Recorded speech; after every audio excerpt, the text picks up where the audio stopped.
আজ ডেইলি ভাইবসে আমরা Bangladesh liberation war সম্পর্কে কথা বলবো। এই সবুজ ভূমি, নদী আর আকাশে একদিন শুধু স্বপ্নই বাস করত। একটি জাতি চেয়েছিল মাত্র একটি জিনিস, নিজের স্বাধীনতা।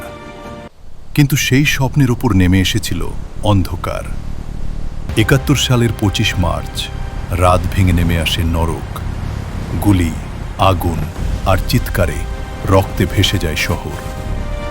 নীরবতার মাঝেও শোনা যাচ্ছিল অসংখ্য না বলা আর্তনাদ। কোটি মানুষ হারালো ঘর, হারালো ঠিকানা। এক মায়ের চোখে তখন শুধু ভয় আর সন্তান বাঁচানোর প্রার্থনা।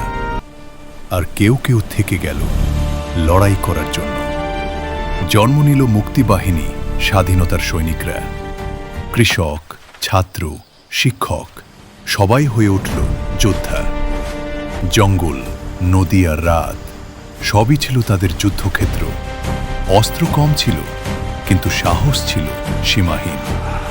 ৩০ লক্ষ প্রাণের বিনিময়ে লেখা হলো এক ইতিহাস।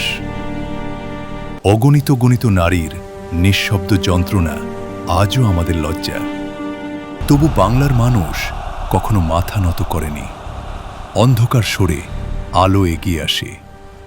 ১৬ ডিসেম্বর পরাজয় মেনে নেয় শত্রু। লাল সবুজের পতাকা উড়ল স্বাধীন আকাশে।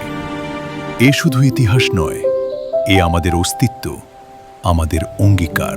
এই রকম আরও ভিডিও পেতে দয়া করে ডেইলি ভাইবস চ্যানেলটি সাবস্ক্রাইব করুন এবং আপনার জন্য কোন বিষয়ের ডকুমেন্টারি তৈরি করা উচিত তা আমাদের কমেন্ট করুন।